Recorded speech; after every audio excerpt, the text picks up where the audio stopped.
Welcome into the Viking Central podcast. Have a fun video for you guys today. We have a guest that I'm looking forward to introducing to you guys. A lot of you probably know him, especially if you're coming from X or even from TikTok. It's a guy that grinds at training camp, does a lot of things for us folks on social media, just throwing out, plays at training camp or just tweeting out the latest news and stuff like that. So I really appreciate him hopping on. He'll get on here in a minute. Do want to say our spiel real quick about our Substack. You can see it scrolling at the bottom of the screen there, substack.com/Vikings Central. And do also want to shout out our sponsor real quick, and that's Badass Wood Art. This segment of the Viking Central podcast is sponsored by That's Badass Wood Art.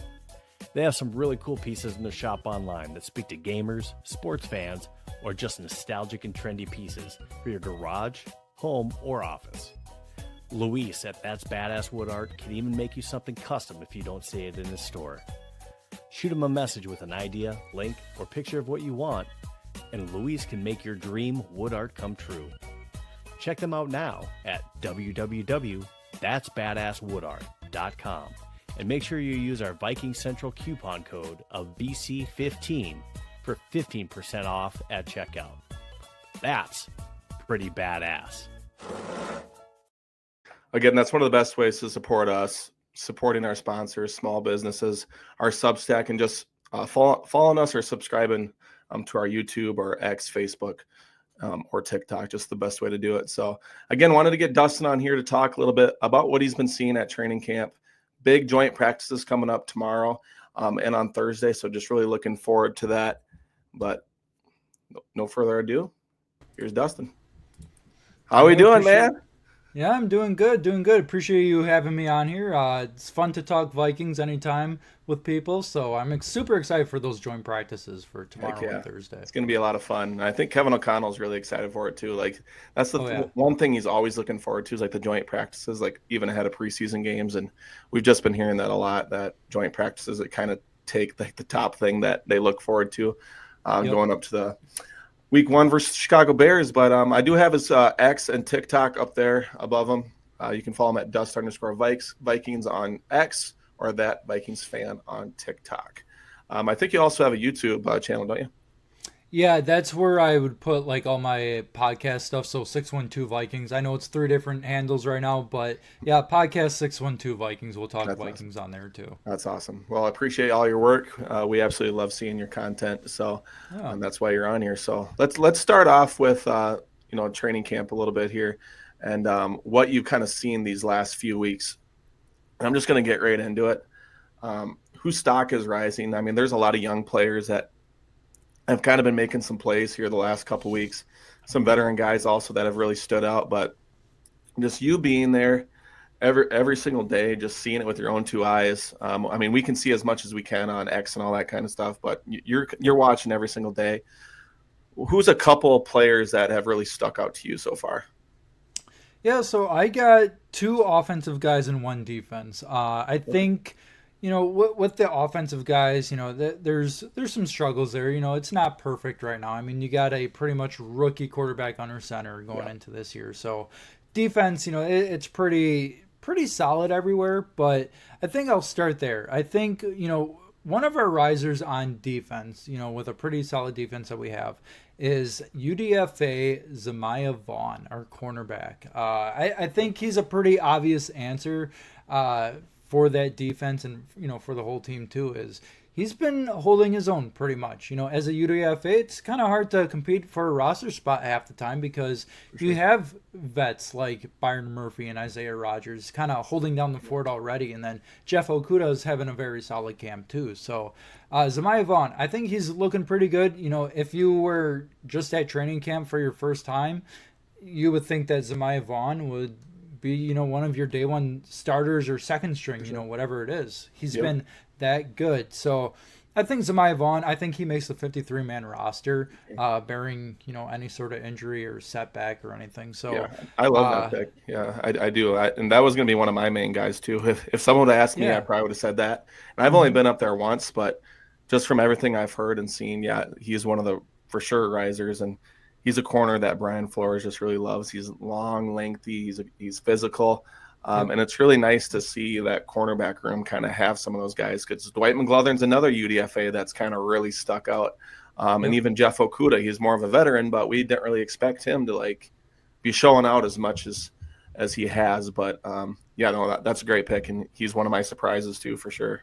Yeah, Kwesi really likes his UDFAs. Ivan Pace, a couple other guys too, for example. Yep. So going to offense, so two guys on offense. Number one, with the wide receiver depth that we have, after Jefferson, he hasn't been practicing at all in training camp. Jordan Addison, he's going to be suspended the first 3 games, and he's kind of been a little suspect in camp a little bit too, dropping passes here and there, passes that you would like. But a guy that, could potentially make the 53-man roster and gives me Tristan Jackson vibes is Lucky Jackson. I really like Lucky Jackson this year, catching pretty much everything that comes his way, looking into the Texans preseason game, he caught 2 big first down conversions. I don't remember if they were third or second down, but 2 big catches in that game, and I think stock can only go up from there. I mean, I'm a big Lucky Jackson guy, so I think his stock is going up pretty well too. Yeah, and that's one of the names you've heard the most, and that's huge as well, because the depth there is a little shaky.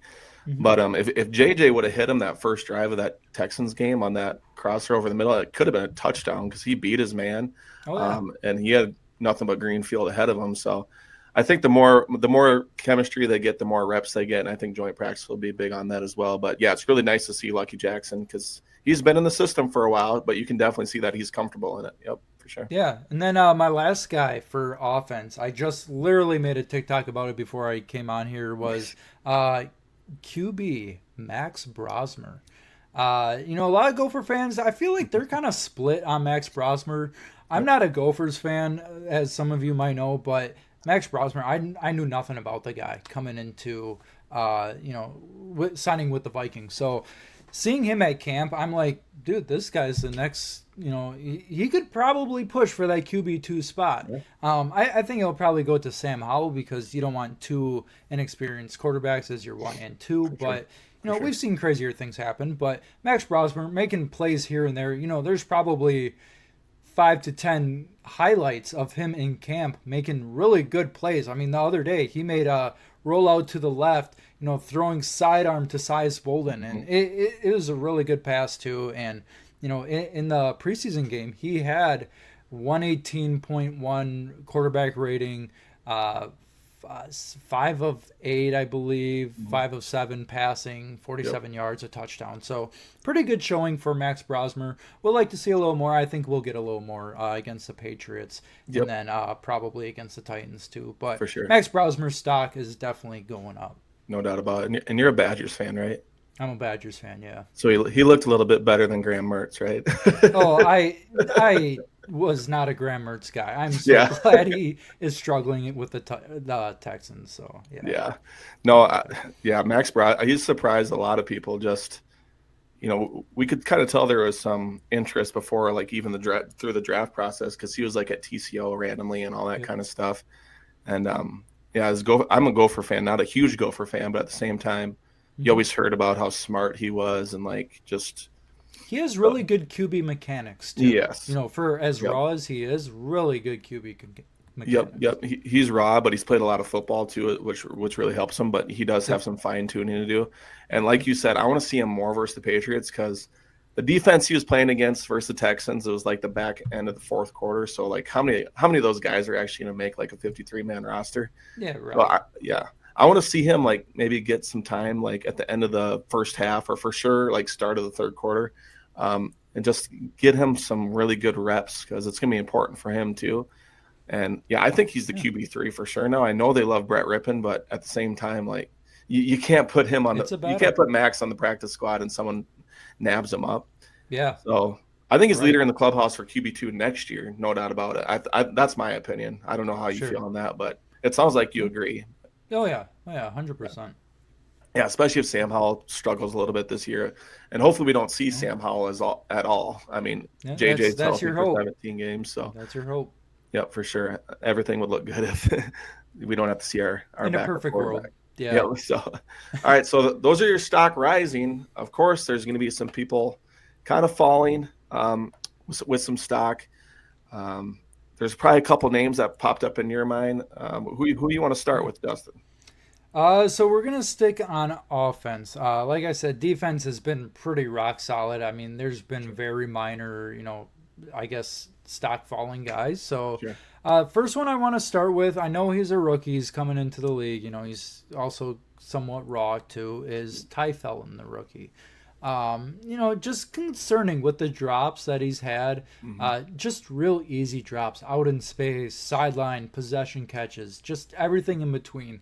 It looked a little better in the preseason game. Didn't get too much action his way, but Ty Felton, I think he's probably a year or two project for sure. Who knows what happens with Addison the next couple of years, if he's a trade candidate, if the Vikings re-sign him or not. But Ty Felton could potentially fill that role of Addison if he, figures out how to play wide receiver and catches the ball. That's my number one concern. But other than that, I hope Ty Felton kind of, learns from what he's doing in camp. I mean, For sure. McCarthy's rifling those balls too, Yeah. so it's hard to catch him. No doubt about it. And see, that's why we have Dustin on. Like, we haven't really seen anything circulate about like Ty Felton dropping any passes. Like, we haven't really seen any videos about it. And I know you talked about it a little bit on X, but and I've heard that his hands have been a little shaky. So that's definitely something to look at, because people are kind of predicting, a Maryland wide receiver, is he the next Stephon Diggs? Maybe in a couple years. I mean, their stats were pretty similar in Maryland, so for sure. And he's probably going to be your kick returner too. So, because he is very fast. I think it was Alec Lewis who dropped the video, the all 22 of him being the gunner on. I don't know if you saw that, him being the gunner, and I didn't see that yet. He's flying down the field. He's got some wheels. So, but hopefully he can clean up some of those things, like you said, learn from it. He's in a great wide receiver room with Addison and Jefferson. But I can definitely see where you're coming from. Yeah, and then one on defense. I know he literally just got cut today, but this was kind of my answer, was Brian Asamoah. Yep. If you're having Kobe King in one preseason game outperform you and then make the roster essentially, it's not looking good, especially for that 2022 draft class that Kwesi had. I mean, it's kind of cleaning it out, spring cleaning at this point with that roster. So, I mean, other than that, it's kind of hard. Maybe Jordan Addison, he's kind of having some drop issues too, but it's like when he's in training camp, he just doesn't care. But when the games come on, he's a totally different animal. Definition of a gamer. Yeah, for real. Yep. For real. Yep. So, I mean, that cut surprised me, but like didn't really surprise me. I think the timing of it surprised me more than anything. Like, man, that's pretty early. You're just into your second week of the preseason. Kind of expected it, but not this early. Right, exactly. So I don't know if they did him like a solid just to see if he can find a new team before the 53 man cut. But that's Kobe King. Hopefully he can come in and be really good on special teams. But I guess Kobe King. Yep. So hopefully, Brian didn't play much defensive snaps. So, but just be that special teams ace more than anything. So. Yep. On to the next thing here. Everyone's probably been waiting for this. Let's talk some JJ McCarthy. Some thoughts on him. We saw him in the preseason game, 4 of 7 for 30 yards. Had that one scramble on fourth down that was the right decision. Use your athleticism a little bit. But like during training camp, has there been more ups than downs? Has there been more downs than ups? What are you kind of seeing from your second year quarterback? So let's compare, this year to last year. Obviously, he was QB2 behind Darnold. Last year, I feel like there was more plays being made by JJ in that first year. Just throwing the ball down the field. All these big plays happening, everything like that. And now that's not necessarily saying he's going to be bad this year or anything. He's had a really bad training camp. I'm not saying that, but I think this year they're kind of working on short game, just screen passes. We've seen a lot of, I guess, quote unquote, boring practices this year because it's all been short intermediate routes and just screen game, handoff, stuff like that. Just kind of getting those fundamentals down. And it's not necessarily a bad thing for JJ. Stick to your fundamentals and then you can kind of build upon that. For sure. If you see someone wide open down the field, he's got the arm strength. He's got the accuracy. I trust him to make that throw and then the wide receiver to make that catch. When you have Jefferson, it's kind of hard to overthrow Jefferson and have him not make a play. So, Yeah. other than that, I think his red zone, a lot of people kind of nitpick his red zone too. I think he's going to be a good red zone quarterback in the league. Very precise, very accurate, makes very quick decisions.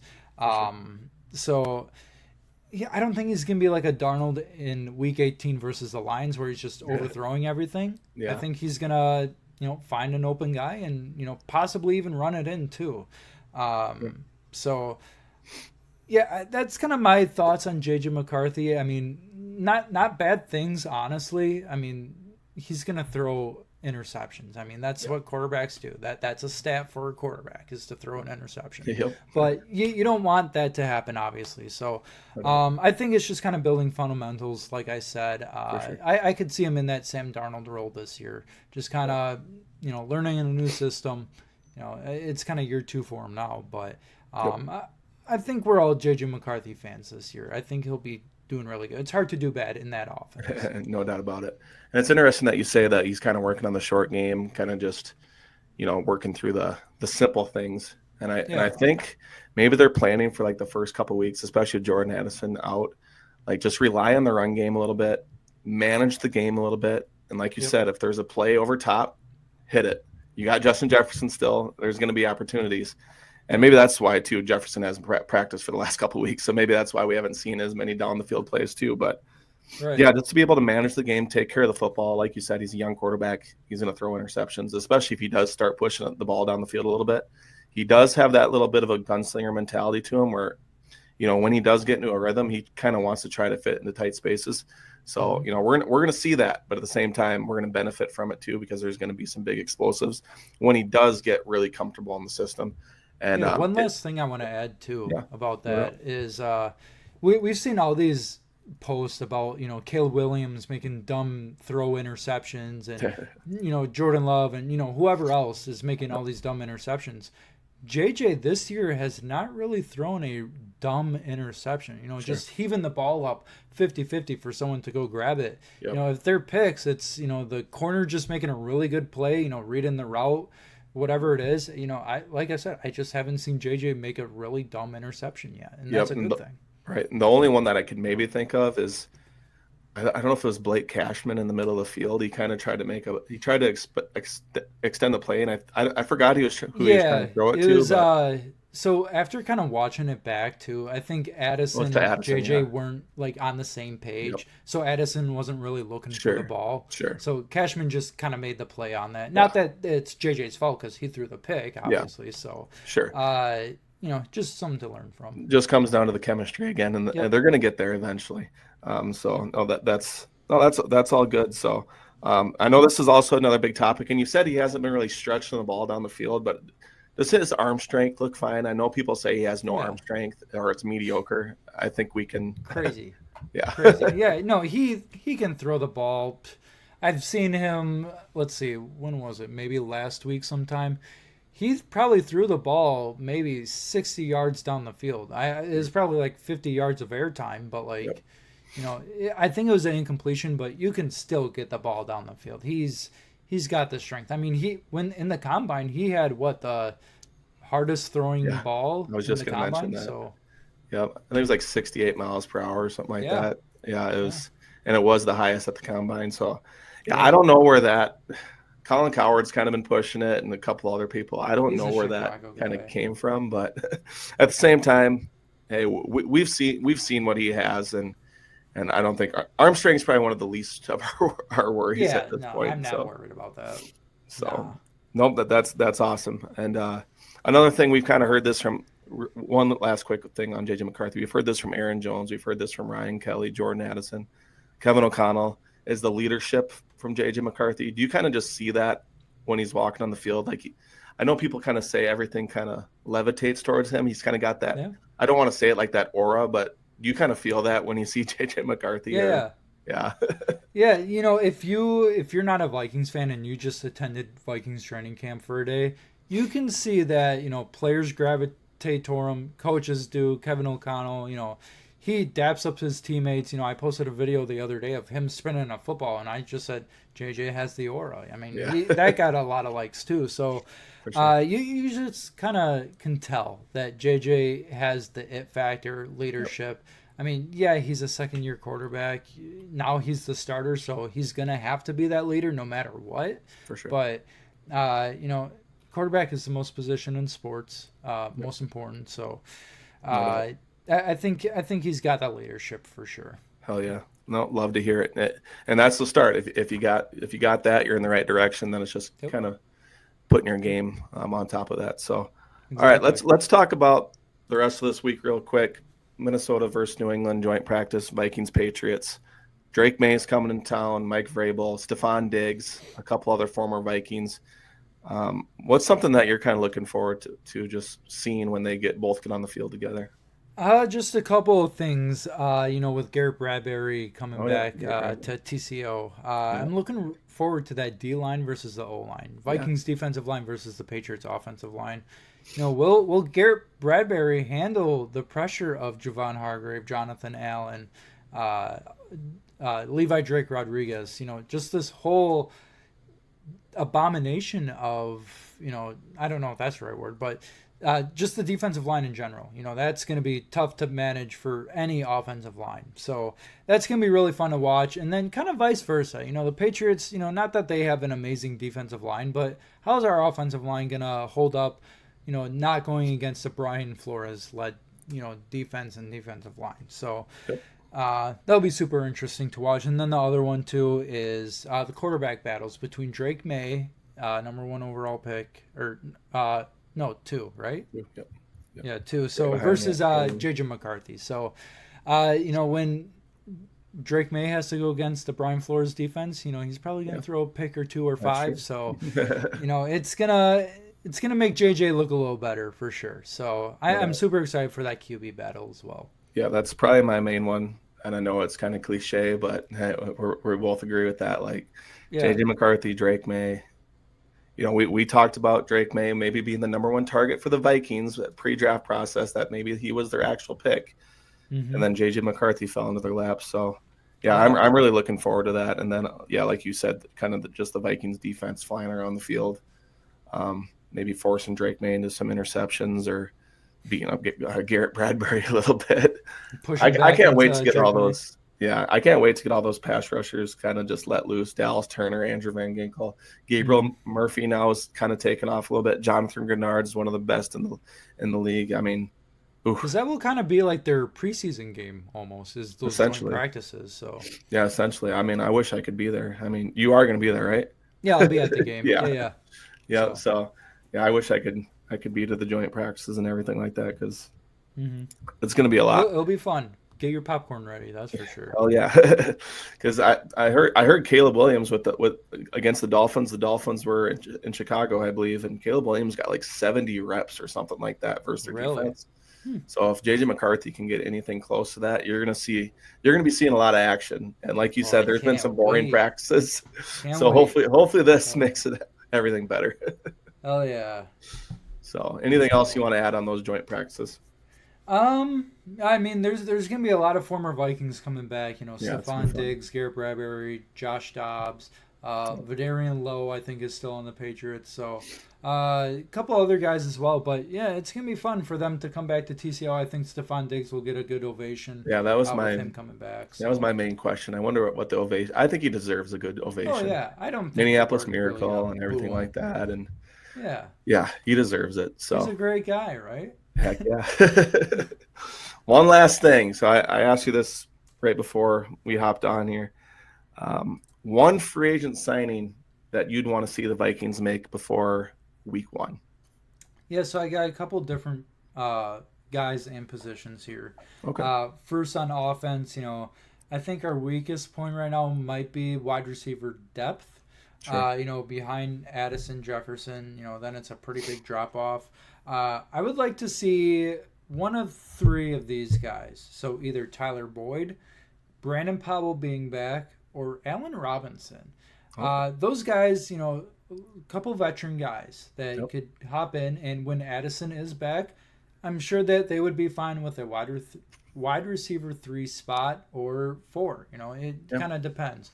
And if there's injuries, they can always move up and always move down too. I think they are what they are guys at this point in their career, especially Allen Robinson. Just haven't really lived up to what he was in Jacksonville.